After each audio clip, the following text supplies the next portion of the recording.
by the company we keep, by the ones who circle round. Hi there, my name's Terzi Engelhardt, and I'd like to welcome you to the Unreasonably Grateful podcast, Living in Grace by Choice.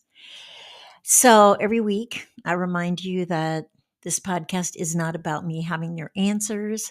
We're simply gathering here as a group of people who are sharing in the experience of discovering more of who we were actually created to be and living from that place, living from those divine qualities that we're all imbued with and not getting caught up in our habitual responses to whatever may have happened to you in life or whatever you may have done in life.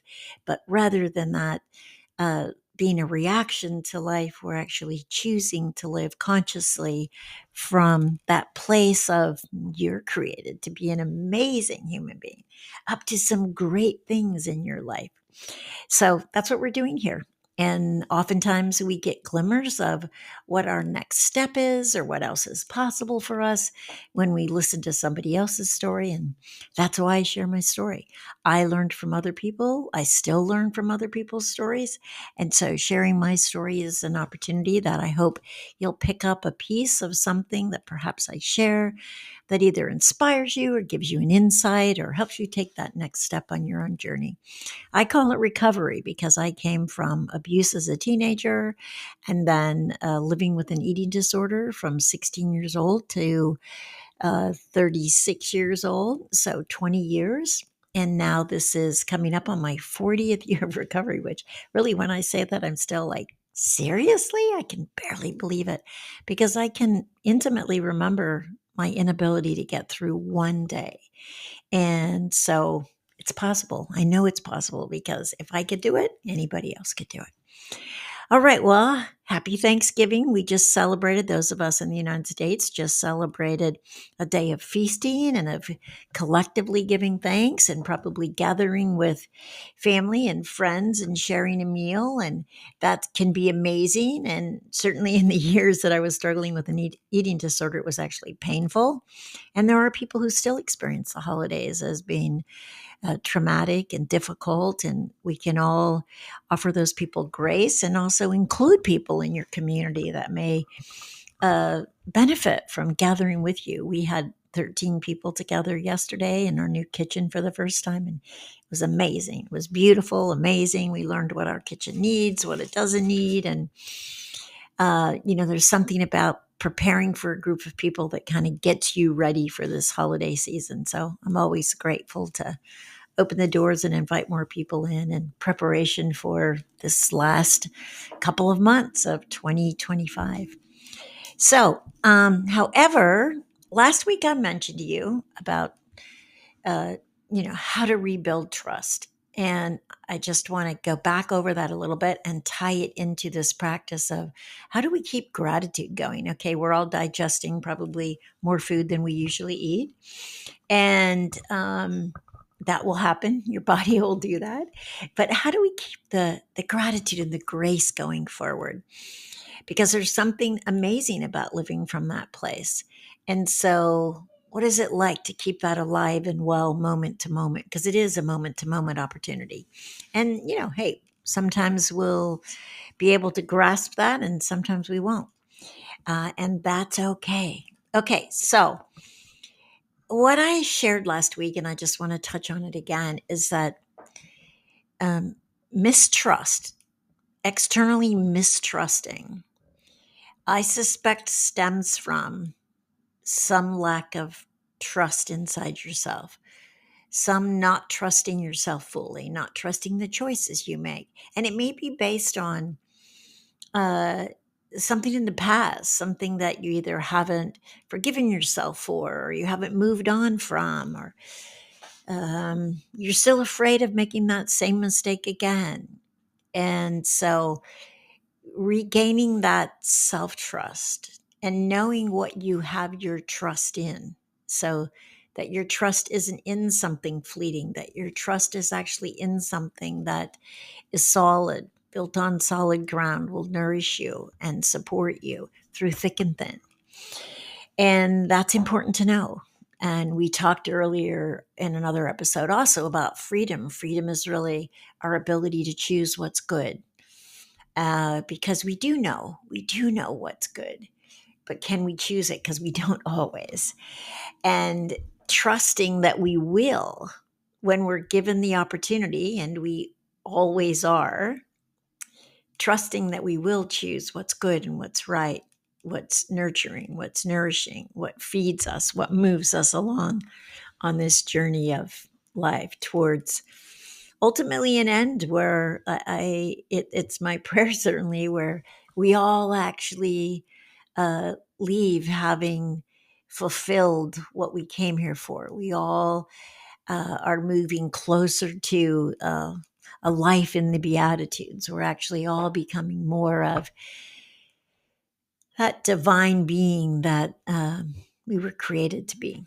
So, okay, how do we keep gratitude going? Well, remember what I said earlier on is that living in grace by choice. So, grace is what we experience, and gratitude is access to it.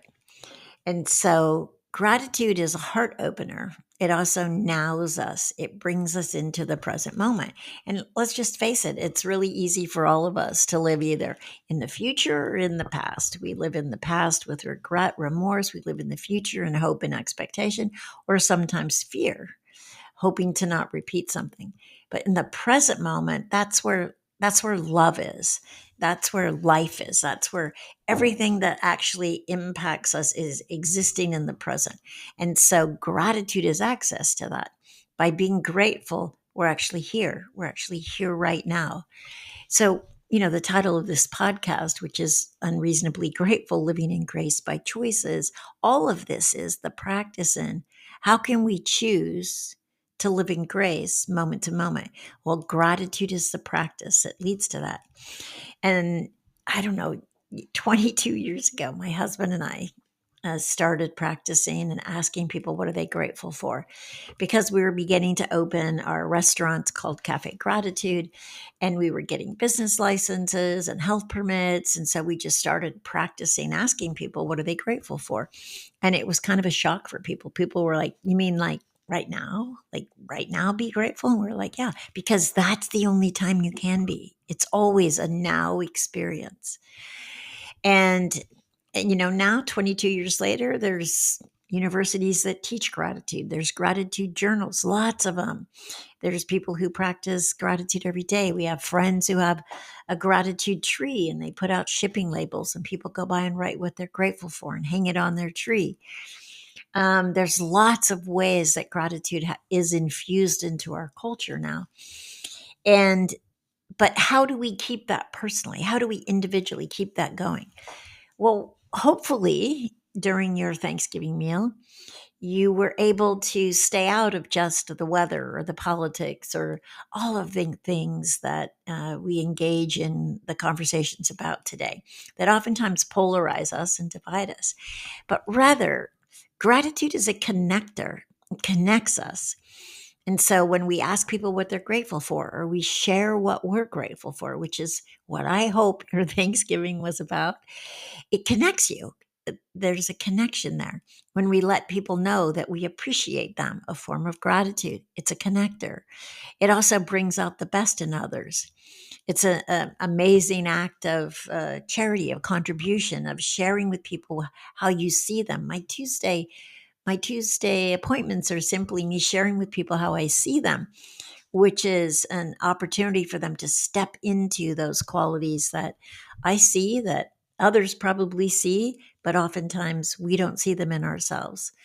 And so, how you speak can lead people towards being grateful, acknowledging people, admiring people, appreciating people, all of those. So, what I want to share with you is 22 years later, after we've started that, it's a daily practice for me. Even to the point of, and I did an episode on this, is when I'm triggered by something that happens in the physical world, whether, somebody is mean or critical or unconscious or whatever, I've started saying thank you. as opposed to arguing, reacting, defending, protecting, any other way that I might have responded to them. Now, it does a couple of things. One, I stay peaceful, which is amazing.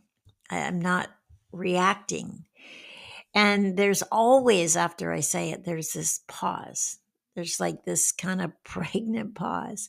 Because oftentimes when somebody says or does something that you react to, it's oftentimes not done in a kind way. And when you say thank you, they begin to look and reflect upon their aspect of that interaction. And so it's a wake-up call. It's a little bit like asking somebody, what are you grateful for? It's a wake-up call. And the thing about gratitude is it's like, what are you grateful now? What are you grateful for now? What are you grateful for now? It's a moment by moment opportunity. And so while we walk away or step away from this holiday weekend and we start to move into the advent of Christmas, for those of you that celebrate Christmas coming up, or Hanukkah, or even the New Year, it's an opportunity for us to keep gratitude going, to continue to usher in that state of grace. And that state of grace, remember, is it's got room. It allows you to breathe. It allows you to forgive. It allows you to be forgiven. It's if it's convicting, it's freeing. It's not convicting and inhibiting. It's a freedom that arises from conviction. And it moves you along on this journey that we're talking about, that we're sharing, which is that developing ourselves to step more fully into who we really are, not the you that we've created as a response or a reaction to our interpretation of life events and experiences that we've all lived through. And so there's a freedom when you can step into the divine qualities that you possess, the divine qualities that you are, as those develop. In gratitude, the more you can stay in gratitude, the more grace you'll have for those qualities to rise to the surface and to actually become more of who you know yourself as. Not that you weren't always them. You are. You still are. But to have them come to the surface so that you can live in and from them. That's the opportunity. That's the moment to moment opportunity. So that's what I want you to do this week. Is there's so many tools, but one of the biggest things is slowing down, because oftentimes reactions are quick. They're in the moment. They're like you press A and B happens, as opposed to you take a breath and then you respond from a place of grace or gratitude or peace. Okay? So take that on this week. Step more fully into keeping the experience of gratitude that leads to grace alive for more of, or the rest of, at least this calendar year, and potentially your life. I'll be here next week, and I look forward to seeing you then.